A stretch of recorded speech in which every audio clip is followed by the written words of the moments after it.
All right, Larry Krueger here from the Pig and a Pickle Crew Show with a little 49er video. As we talk a little bit about Raheem Morris, the Niners' newest defensive coordinator, and what it means as far as players who potentially could follow Raheem to San Francisco. We're going to give you 10 guys that I think do make some sense one way or another to follow Raheem to San Francisco to possibly be 49ers in 2026. We are brought to you by Pig and a Pickle, the best barbecue in all of Northern California. Check them out. They've got locations in Emeryville, Corte Madera, soon to be opening in Petaluma in 2026. They're open 7 days a week from 11 a.m. till 8 p.m. or until they run out. Go say hi to Damon and Mary, get some brisket chili. Tell them that Krug sent you. All right, let's get into it. Raheem Morris is the newest 49er defensive coordinator. And this week, sounds like he's hanging out in Cabo with Sean McVay. And he's going to be the Niners' new defensive coordinator. And I think it's a pretty good hire. The Niners have over $50 million in available cap space. So really, it's going to come down to players, right? You could have the greatest defensive coordinators of all time. But if you don't have players in today's NFL, you don't win.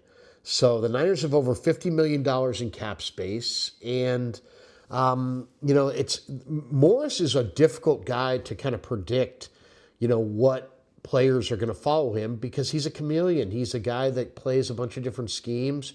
He'll blend to the talent that he has.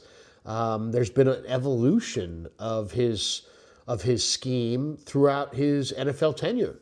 And there's been no consistency at all, really. The Niners, of course, chose him over Joe Woods and Gus Bradley. I think largely because they want continuity. I think the Niners want to keep Chris Kasarik. I think they want to keep Johnny Holland. I think they'd like to keep their wide nine and have some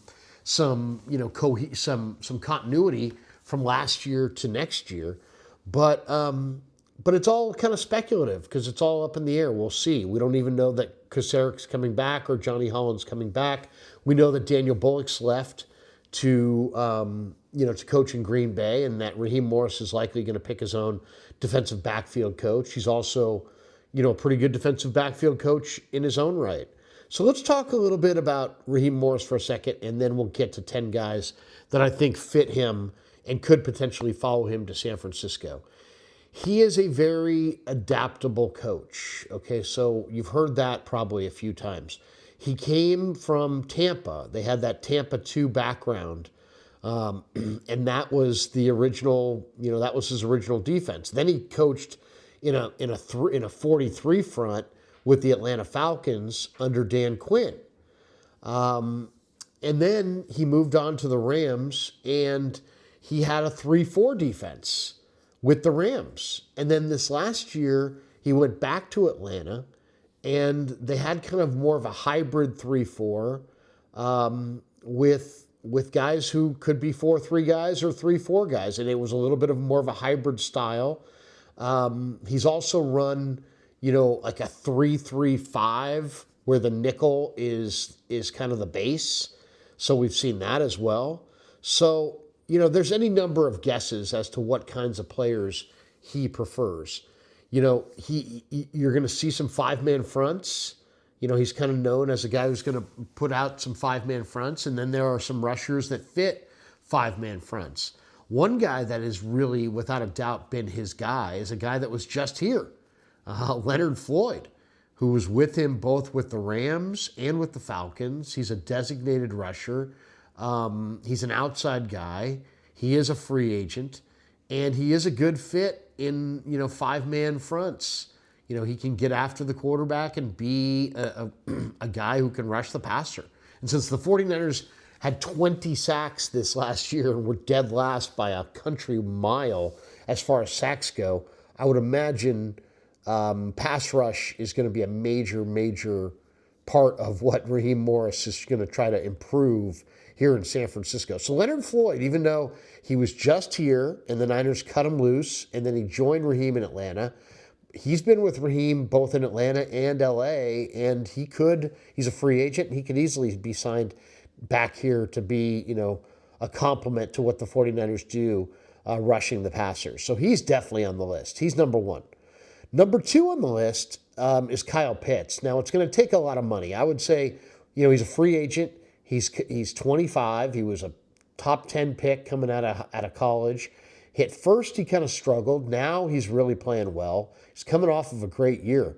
He had 315 snaps in the slot, 120 snaps flexed out.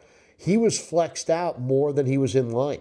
But with no George Kittle and with JJ moving on, I kind of see him as the perfect piece for the 49ers to pursue.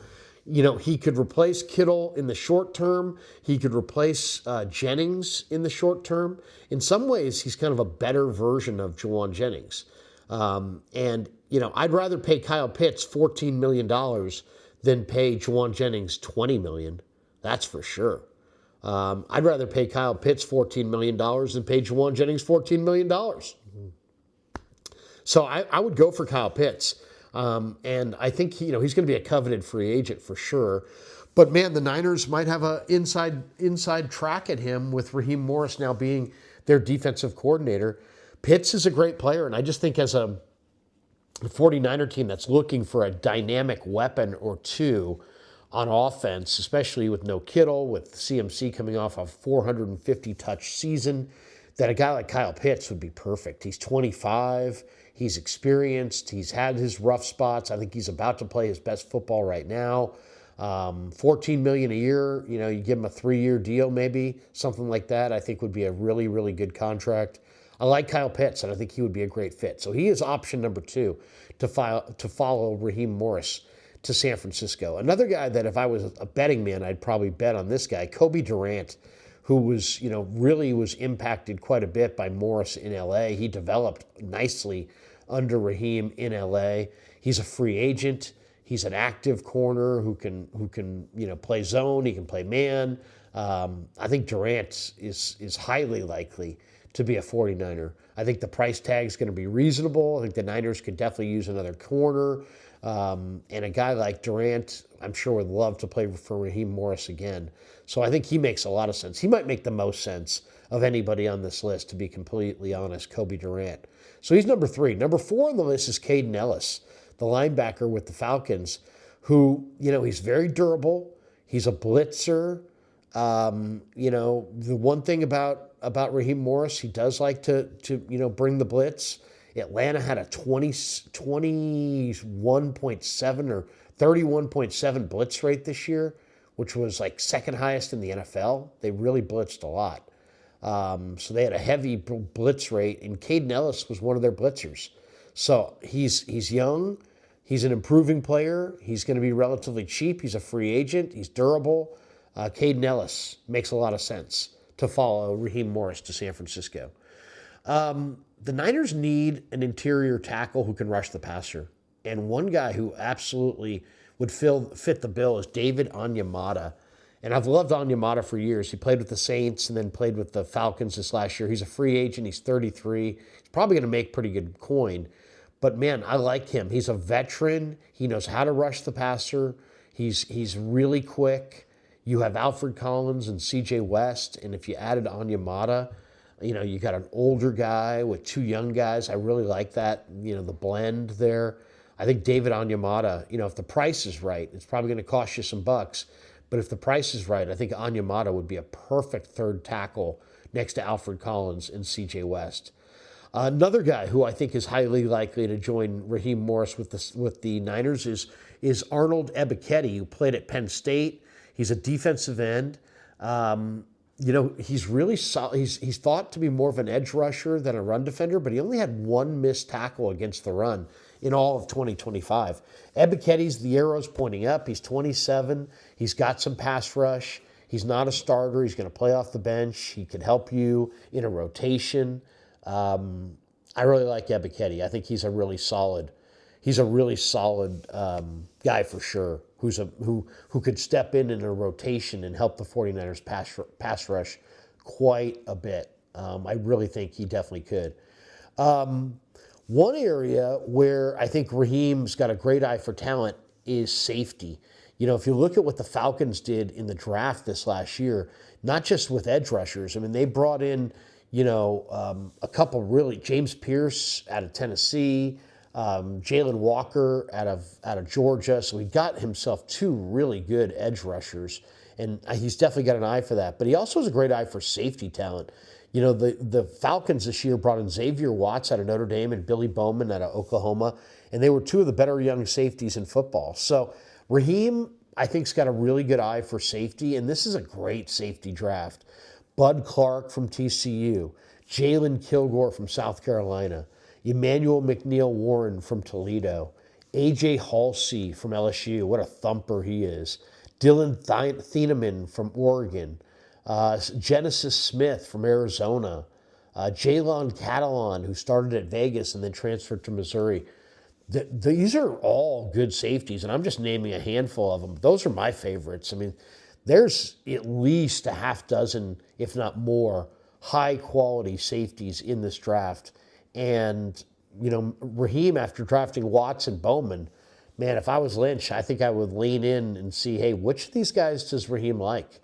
And see if you could get him a couple good safeties. Because, man, he did a nice job last year at stocking Atlanta with safeties. And if he could do that again this year, that would really help the 49ers. Niners also have some young players here. Jair Brown, Marquise Siegel, Malik Mustafa. You know, I'd love to know what Raheem Morris thinks of the Niners' young safeties. Maybe he thinks they're fit. Maybe he doesn't. But he's got a great eye for safety talent for sure.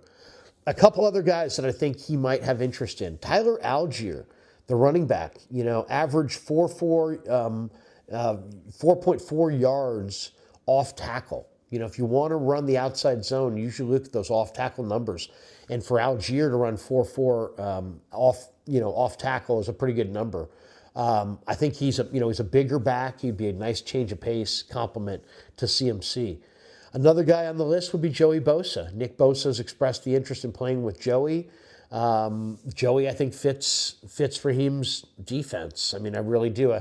Especially if it's a hybrid 3-4-4-3, I think Joey Bosa at this point in his career is almost a perfect hybrid player.